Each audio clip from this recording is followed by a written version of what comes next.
नमस्कार दोस्तों, मैं गौरव चौधरी स्वागत करता हूं आप सबका आपके अपने परिवार स्वाध्याय श्री में। पढ़ाई कैसी चल रही है बच्चों? आई होप अच्छी चल रही होगी और आप लोग अच्छे से पढ़ भी रहे होंगे। खुश हो जाइए क्योंकि आप लोगों की वैकेंसी अब बहुत जल्दी आ रही है।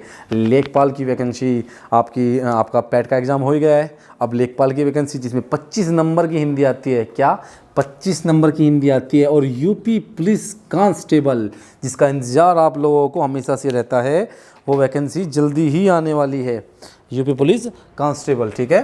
तो वो कितनी, या तो वो 25,000 आएगी, ये 25 नंबर की हिंदी है, यहाँ पे 25,000 आएगी, या फिर 50,000 आएगी, या 52,000 भी हो सकती है। वो उम्मीद है कि शायद 25,000 आए, क्योंकि पहले 52,000 की उम्मीद थी। अब हो गया है कि शायद जो प्रस्ताव भेजा है वो 25,000 का भेजा गया है, तो 25,000 आए, लेकिन वैकेंसी जरूर आएगी। और 25,000 छोटा आंकड़ा नहीं होता, बड़ा आंकड़ा होता है, ठीक है। तो आप लोगों को अब देखना है, अच्छे से मेहनत करनी है। इसमें 37 नंबर की हिंदी आती है, 37। और हम ये चाहते हैं कि जो आपकी अभी लेखपाल जो आपकी लेखपाल की, या फिर आपकी किसकी, या तो लेखपाल की, या फिर कहीं की यूपी पुलिस की, या फिर यूपीएसआई की जो आपकी चल रही है, या फिर जो अदर वैकेंसी जिसमें हिंदी आती है या अदर सब्जेक्ट आते हैं। हम लोग चाहते हैं कि अगर आप लोगों का सपोर्ट रहा तो हम जल्दी से जल्दी कोशिश करेंगे अदर सब्जेक्ट के भी टीचर हम आप लोगों के लिए ला सके। बस आप लोगों को सपोर्ट करना है, ठीक है। सपोर्ट करिए, हम अदर टीचर लेके आएंगे, डिजिटल बोर्ड भी लाएंगे, सब कुछ करेंगे, ठीक है। तो आप लोग सपोर्ट करिए और अच्छे से पढ़ाई करिए। हिंदी एक ऐसा सब्जेक्ट है जो आपका 25 नंबर का आएगा, और 25 नंबर लेखपाल में आप कितने मिनट में कर लोगे? 10 मिनट में टिक टिक करते चले जाओगे, और नंबर अच्छी तरह आते हैं हिंदी में। हिंदी की ये खासियत, अगर आपने पढ़ रखा है अच्छे से, तो आपको वहीं पे 98% आपको पढ़ा हुआ पेपर में मिल जाता है, 98%। अब हम बात करते हैं किसकी? द्विगु समास की। हमारा टॉपिक चल रहा है अब हमने क्रमधारय समास के दोनों प्रकार अच्छे से पढ़ लिए हैं, जिसमें आपका एक तो क्या था, एक तो था विशेषतावाचक और दूसरा उपमानवाचक। अब हमारा टॉपिक होगा आपका द्विगु समास। क्या होगा? द्विगु समास। द्विगु समास, आप हेडिंग बनाइए, द्विगु समास हो गया ना, द्विगु समास। अब तक हमने समास के कितने प्रकार पढ़ लिए हैं? आपका एक तो हमने पढ़ा क्या, नंबर 1 पर हमने अव्ययभाव, तत्पुरुष, कर्मधारय, तत्पुरुष के 6 प्रकार पढ़े। और चौथे नंबर का अब हम क्या पढ़ रहे हैं? द्विगु समास, जिसके नाम से ही पता चल रहा है कि द्विगु समास का, कि जिसका प्रथम पद संख्या होगा, द्विगु अर्थात 2। देखिए, ऐसा नहीं है कि 2 ही होगा शुरुआत में, ऐसा कुछ नहीं है, संख्या होगा, जिसका प्रथम पद संख्या और दूसरा पद संज्ञा होगा, ठीक है। तो अब देखिए, जिस समास का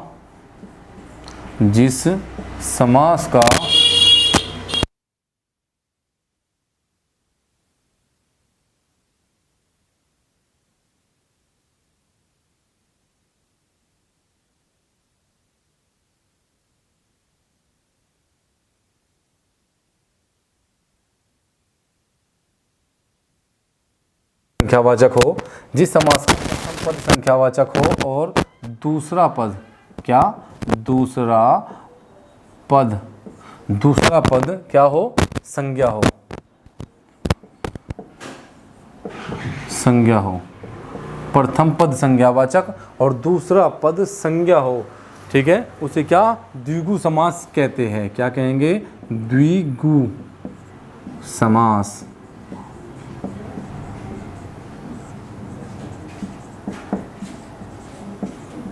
ठीक है, जिस समास का प्रथम पद संख्यावाचक और दूसरा पद क्या हो? दूसरा पद हो आपका संज्ञा, उसे बोलेंगे हम क्या? द्विगु समास। क्या?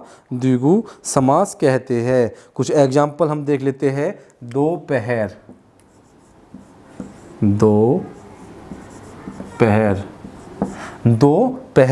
क्या हुआ? दोपहर। दोपहर का मतलब क्या होता है? 2 पहरों का समाहार। क्या हुआ? 2 पहरों का समाहार। और देखिए, सबसे आसान होता है ये द्विगु, 2 हुआ, शुरुआत में क्या आ रहा है? 2, ठीक है। शुरुआत में 2 आता है, आपको बस एक ही पहचान ध्यान रखनी है कि जिसमें प्रथम पद संख्यावाचक है, लेकिन एक इम्पोर्टेंट बात होती है, कुछ शब्द ऐसे होते हैं कि उनमें प्रथम पद संख्यावाचक होता है लेकिन फिर भी वो बहुब्रीहि समास में आते हैं, जैसे पंचवटी, ठीक है, किसी विशेष के लिए जिसका प्रयोग करते हैं वो बहुब्रीहि समास के अंतर्गत आते हैं। अगर वहाँ पे बहुब्रीहि और द्विगु दोनों समास दिए हैं तो हम बहुब्रीहि के साथ जाते हैं, लेकिन विशेषकर आपको ध्यान रखना है कि प्रथम पद संख्यावाचक होगा। तो दो क्या हुआ? संख्यावाचक, अर्थात 2 पहरों का समाहार क्या हुआ? संख्यावाचक हुआ, ठीक है। क्या हुआ? 2 पहरों का समाहार, ठीक है। अब देखते हैं चौराहा।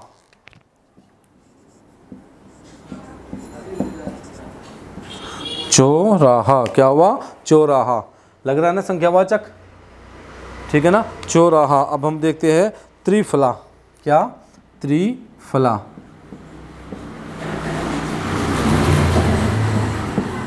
त्रिफला क्या देखा हमने? त्रिफला। तो शुरुआत में आ रहा है त्रि, वहाँ चौराहा, वही 4 चौराहों का समूह, चौराहों का समूह, ठीक है। जहाँ पे 4 सड़कें आपस में आके मिलती है वहाँ पे चौराहा बनता है, ठीक है, सड़कों का एक समूह, ठीक है। चारों तरफ से जहाँ के आपको सड़कें मिल जाती है वहाँ चौराहा बन जाता है। 2 पहरों का समूह, और त्रिफला होता है 3 फलों का समाहार। ये होगा 4 सड़कों का समूह। क्या होगा? 4 सड़कों का समूह, ये त्रिफला, 3 फलों का समाहार, 3 फलों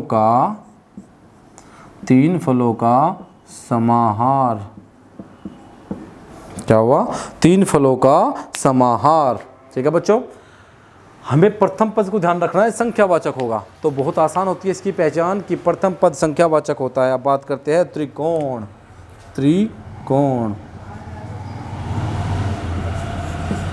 त्रिकोण का मतलब होता है 3 कोणों का समूह, 3 कोणों का समूह, जिसमें 3 कोण हो, ठीक है। वो चीज़ जहाँ पे 3 कोण मिलते हैं और सारे कोण तीनों कोण बनते हैं, वहाँ पे क्या बनेगा? त्रिकोण। क्या बनेगा? 3 कोण, ठीक है। अगर बात करते हैं 2 पैर हो गया त्रिलोचन। क्या हुआ? त्रिलोचन,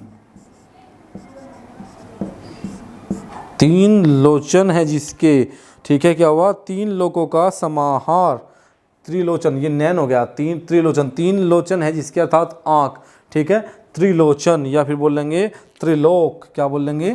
त्रिलोक, 3 लोकों का समूह, वहाँ 3 लोचन का समूह, आँखों का समूह, जो किसकी होती है? वो एक ही होता है अपने भोले जी। कौन? शिव जी, ठीक है, शिव शंकर, ठीक है बच्चों। तो हम देखते हैं त्रिलोक।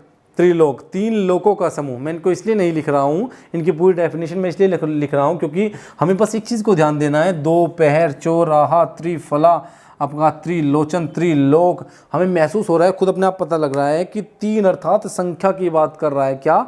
संख्या। इसमें प्रथम पद संख्यावाचक होगा, ठीक है। अगर हम बात करते हैं आपका त्रिफला, ठीक है, त्रिफला।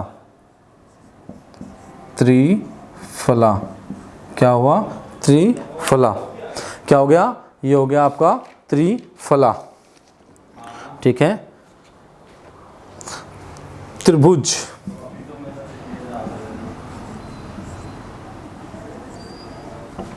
क्या हुआ? त्रिभुज, ठीक है।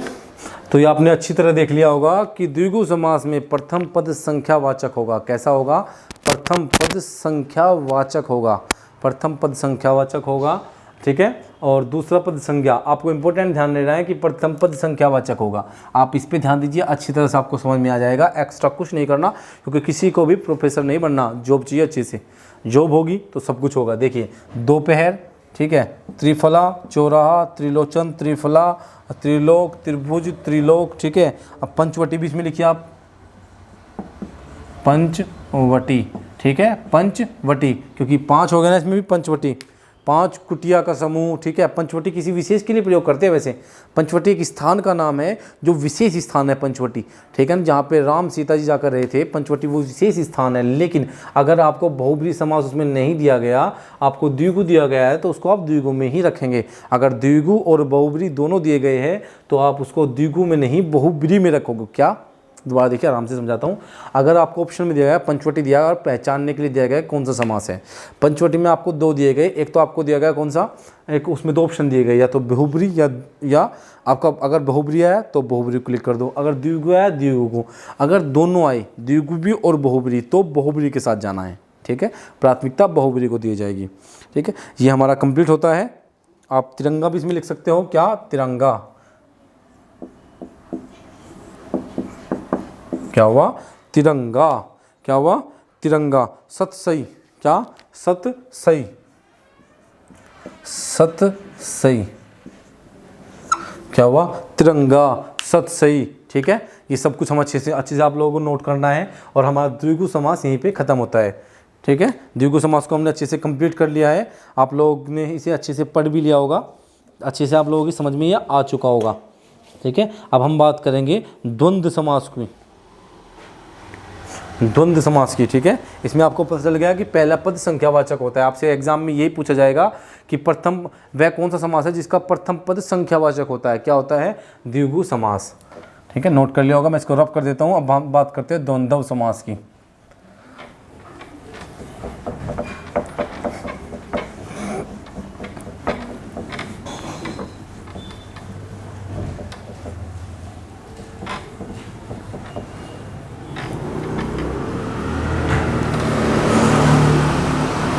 द्वंद्व समास 5 नंबर का है ये, द्वंद्व समास, क्या हुआ समास, क्या हुआ द्वंद्व समास। द्वंद्व समास में दोनों पद प्रधान होते हैं, क्या द्वंद्व समास में दोनों पद प्रधान होते हैं। इसमें ऐसा नहीं होता कि दोनों पद की प्रथम पद प्रधान हो या द्वितीय प्रधान हो, इसमें दोनों पद प्रधान होते हैं। द्वंद्व समास में वह समास जिसमें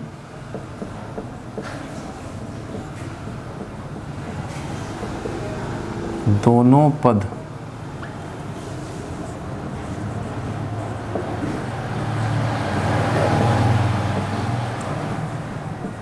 वह समास जिसमें दोनों पद प्रधान होते हैं, ठीक है। वह पद जिसमें दोनों पद प्रधान होते हैं। आपसे एग्जाम में पूछा जाता है कि वह कौन सा समास होता है जिसमें दोनों पद प्रधान है, ठीक है।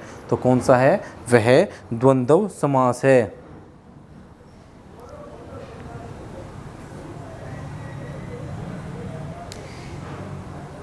ठीक है। इसमें और वा ऐसे शब्दों का लोप पाया जाता है। जैसे आपको दिया जाएगा माता और पिता, माता पिता, आपको दे दिया माता पिता, तो इसका क्या होगा माता और पिता, क्या होगा माता और पिता, और पिता, ठीक है, माता और पिता। तो इसमें और वा शब्दों का लोप पाया जाता है, क्या पाया जाता है, और या वा शब्दों का लोप पाया जाता है। इसमें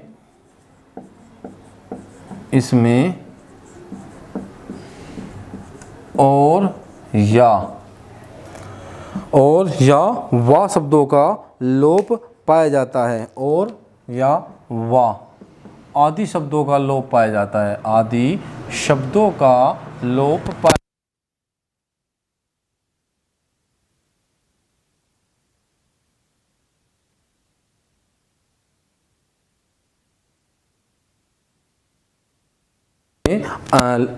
और या वा आदि शब्दों का लोप पाया जाता है, ठीक है। और या वा आदि शब्दों का लोप पाया जाता है, ठीक है। अब उससे कुछ एग्जाम्पल देख लेते हैं। सीता राम, क्या हुआ सीता राम, सीता राम, या इसको सीताराम को ऐसे लिखा जाएगा, या फिर सीताराम को हम ऐसे भी लिख सकते हैं, इसमें सीता राम,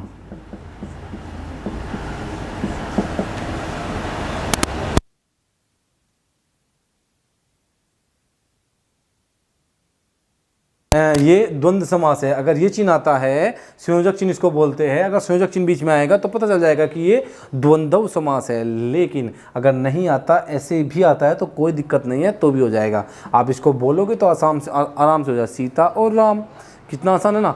जब हम सीता और राम बोलेंगे तभी जाके परफेक्ट लगेगा, सीता का राम नहीं यार, ऐसे सीता और राम, इसका मतलब सीता और राम। ठीक है, इसका मतलब क्या है? सीता और राम। पाप पुण्य,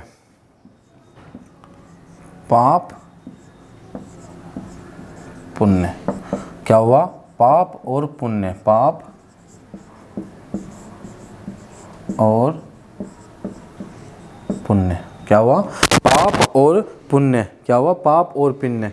माता और पिता, माता पिता। एग्जाम्पल ऐसे होंगे, इनके बीच ज़्यादातर संयोजक चिन्ह आता है, किसी किसी में संयोजक चिन्ह नहीं आता, तो उसको तोड़ कर देख लीजिए, ऐसे ही टूटते हैं ये आसानी से। माता पिता अर्थात माता और पिता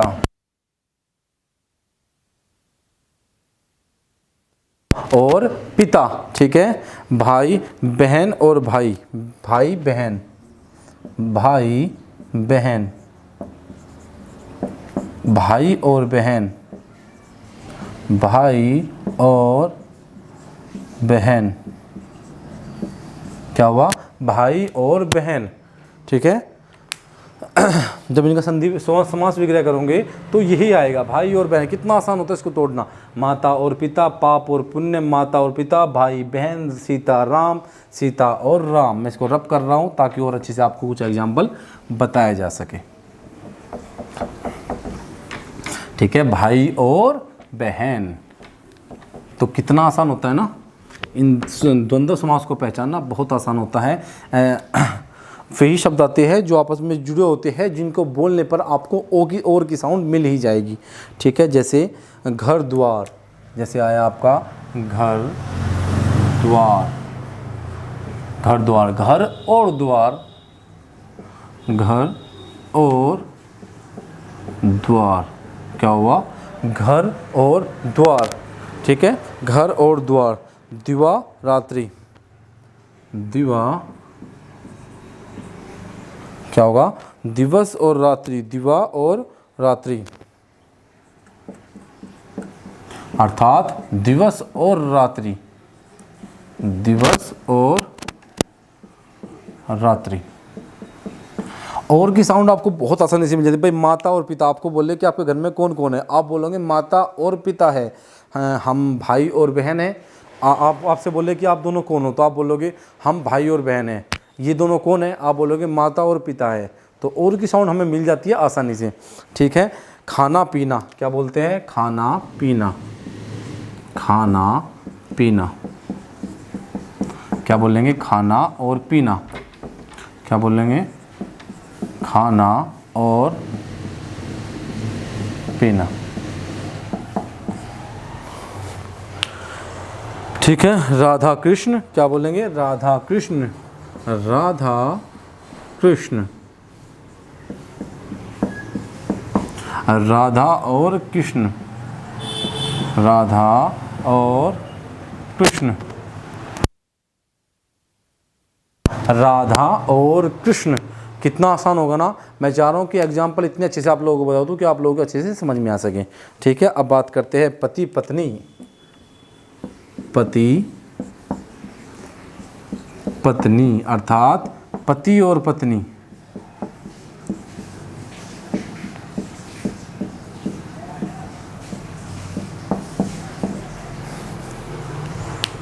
पति और पत्नी, पति और पत्नी, क्या होगा? पति और पत्नी, क्या होगा? पति और पत्नी। भाई पति पत्नी, राधा कृष्ण, राधा और कृष्ण, पति और पत्नी, पति पति और पति पत्नी अर्थात पति और पत्नी। राजा रंक, राजा रंक अर्थात राजा और रंक, राजा और रंक, राजा और रंग, अर्थात आपने देखा होगा कि इसमें कहीं ना कहीं संज्ञा शब्दों का जोड़ा होता है। क्या होता है? संज्ञा शब्दों का एक जोड़ा होता है अथवा समूह, उनके समूहों का जोड़ा होता है। ठीक है, इसमें संज्ञा इनमें दोनों पद संज्ञा अथवा समूह होते हैं। ठीक है, इन दोनों में दोनों पद संज्ञा होते हैं या समूह होते हैं। राधा क्या है? एक संज्ञा है, और कृष्ण क्या है? एक संज्ञा है। ठीक है, दोनों पद संज्ञा अथवा समूह होते हैं। जो द्वंद्व समास है इसमें दोनों पद संज्ञा अथवा समूह होते हैं। क्या होते हैं? दोनों पद संज्ञा अथवा समूह होते हैं। अब हम देखते हैं बहुब्रीहि समास। ठीक है, इसको ध्यान रखना है। द्वंद्व समास में दोनों पद प्रधान होते हैं, या तो इसमें दोनों पद संज्ञाओं का जोड़ा होते हैं, दोनों पद संज्ञा होते हैं अथवा समूह होते हैं। ठीक है, संज्ञा अथवा समूह होते हैं, याद रखना है ये बात। और संज्ञा चैप्टर आपको आगे पढ़ाया जाएगा। क्या पढ़ेंगे हम? लास्ट टॉपिक आज हमारा ये हो जाएगा बहुब्रीहि समास। मैं जानता हूँ बच्चों आवाज़ बहुत ज़्यादा आती है बाहर से, फिर वही बात है जब सपोर्ट होगी तभी सब कुछ होगा, और धीरे धीरे होता है सब कुछ। जैसे ही आप लोग सपोर्ट करते रहोगे हमें भी कुछ इससे वो होता रहेगा, मोटिवेशन मिलता रहेगा। आप लोग सपोर्ट करते रहोगे, धीरे धीरे हम टीचर लाएंगे और आप लोगों को बेस्ट से बेस्ट कंटेंट आप तक पहुँचाएँगे। ठीक है, तो अब हम देखते हैं 6 नंबर का या 6 नंबर का। क्या देखते हैं? बहुब्रीहि समास। क्या? बहुब्रीहि समास।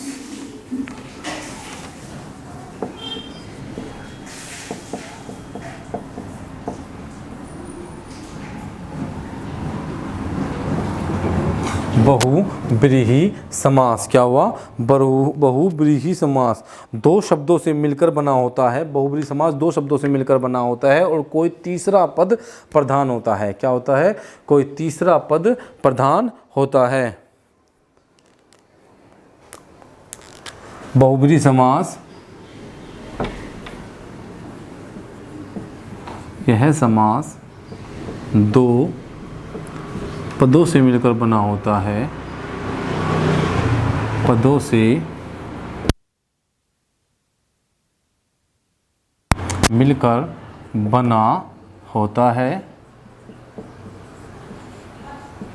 बहुब्रीहि समास दो पदों से मिलकर बना होता है और दोनों पद आपस में मिलने कर कोई तीसरा पद देते हैं, अर्थात कोई तीसरा पद प्रदान होता है। ठीक है, यह समास दो पदों से मिलकर बना होता है और मिलने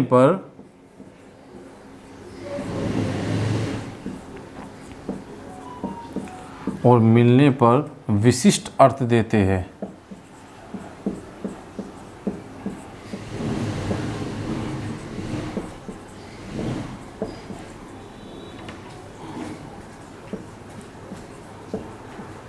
और मिलने पर विशिष्ट अर्थ देते हैं। ठीक है, बहुब्रीहि समास में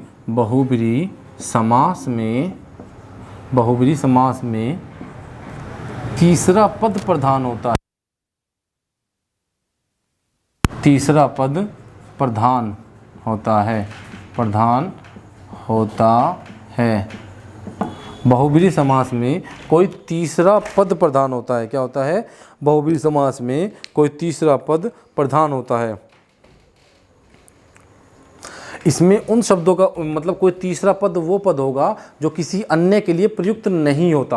अर्थात जब कोई दो पद आपस में मिले और कोई तीसरा पद बना, जो ये तीसरा पद होता है, ये इंपॉर्टेंट बात है। ये इंपॉर्टेंट बात इसलिए है क्योंकि जब कोई तीसरा पद बनेगा तो वो कोई विशेष होगा। जैसे वो शब्द हम किसी अन्य के लिए विशेष कर प्रयुक्त नहीं करते। भाई दशानन, 10 है आनंद जिसके, अर्थात दशानन किसे बोलते हैं? रावण को बोलते हैं। हर कोई सड़क पे रावण नहीं घूमता, हर कोई घर घर रावण नहीं फिरा है कि घर घर रावण बैठा है, सड़क पे जाओ हर कोई रावण मिल रहा है कि ये भी रावण मिल गया और वो भी रावण मिल गया, ऐसा नहीं होता। तो किसी विशेष के लिए हम प्रयोग करते हैं दशानन। ठीक है ना, किसी विशेष, जैसे पीत है अंबर जिसका, अर्थात पीला है अंबर जिसका, पीला है कपड़ा जिसका, कौन? विष्णु जी। तो विष्णु जी के लिए प्रयोग करते हैं हम विशेषकर। तो दो शब्द जब आपस में मिलते हैं तो मिलने पर कोई तीसरा ही अर्थ देते हैं और तीसरी बहुब्रीहि समास में तीसरा पद प्रधान होता है और ये तीसरा पद वह बनता है जो हम किसी विशिष्ट के लिए प्रयोग करते हैं। रोज उस बात का प्रयोग नॉर्मली रूप से नहीं करते। तीसरा पद विशिष्ट होता है, ये विशिष्ट होता है। ये पद विशिष्ट होता है। ऐसा पद जो किसी अन्य के लिए, ऐसा पद जो किसी अन्य के लिए प्रयोग नहीं किया जाता, अन्य के लिए उपयोग नहीं करते। ठीक है, किसी विशेष बात के लिए हम उसका प्रयोग करते हैं। जैसे अगर हम बोलते हैं कंजूस, तो हर किसी को कंजूस नहीं बोलते, कोई विशेष इंसान होता है जिसे हम कंजूस बोलते हैं। ठीक है, जैसे कन फटा, क्या कन फटा या कन कटा, किसे बोलते हैं? कन कटा, अर्थात जिसका कान कटा होता है। ऐसा तो नहीं है कि सड़क पे हर किसी का कान कटा हुआ है, या जो सड़क पे घूम रहा है उसका हर किसी का कान कटा है। आप किसी को भी कन कटा बोल सकते हो, अगर बोल दोगे तो पीट देगा घर पे आके, तो ऐसा मत करना। तो किसी विशेष के लिए कन कटे शब्द का प्रयोग किया जाता है या कन फटे शब्द का प्रयोग किया जाता है। गिरधर, गिरधर किसे बोलते हैं? गिरधर, कृष्ण जी को गिरधर बोलते हैं। ठीक है, अब एग्जाम्पल देखिए इसके। दशानन, एग्जाम्पल होंगे आपके दशानन, क्या होंगे? दशानन। दश है आनंद जिसके, दश है दशानन, दश है आनंद जिसके, दश है आनंद जिसके, अर्थात रावण। भाई रावण को बोलते हैं दशानन, किसी विशेष के लिए इसका प्रयोग किया जाता है दशानन। ठीक है ना। मुरलीधर, क्या हुआ? मुरलीधर, क्या हुआ? मुरलीधर। मुरलीधर किसे कहा जाता है? मुरली है अधर पे जिसके, अर्थात होठों पर जिसके मुरली रखी है। कौन है वो? श्री कृष्ण। मुरलीधर किसे बोलते हैं? श्री कृष्ण को। श्री कृष्ण को हम क्या बोलते हैं? मुरलीधर बोलते हैं। अंशुमाली, क्या हुआ? अंशुमाली, अंशुमाली। अंशुमाली किसे बोला जाता है? सूर्य को। वे एक बात याद रखना, जितने भी भगवान के पर्यायवाची होते हैं वे सब बहुब्रीहि समास के अंतर्गत आते हैं। ये बात याद रखना हमेशा, जितने भी भगवान के नाम होंगे वो बहुब्रीहि समास के अंतर्गत आएंगे। ठीक है, जैसे हम बोलते हैं गौरीपुत्र, गौरीपुत्र हम किसे बोलते हैं? बताइए, किसी विशेष को बोलते हैं। सड़क पर चलते हर किसी को हम गौरीपुत्र नहीं बोलते। तो गौरीपुत्र कौन हुआ? बताइए, गौरीपुत्र कौन हुआ? तो गौरीपुत्र वे गणेश जी। ठीक है। बारहसिंगा, मक्खी चूस,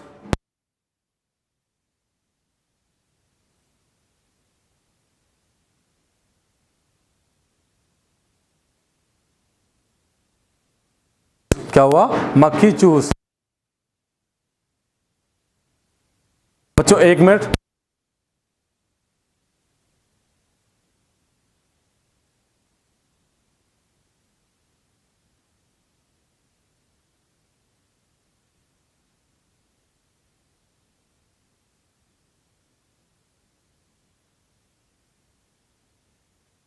आज के लिए बच्चों हम इतने रखेंगे।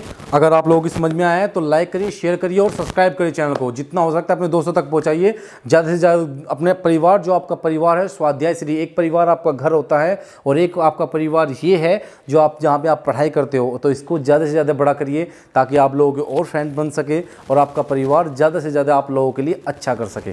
तो आज के लिए हम इतना ही रखते हैं। ठीक है, आज के लिए धन्यवाद दोस्तों।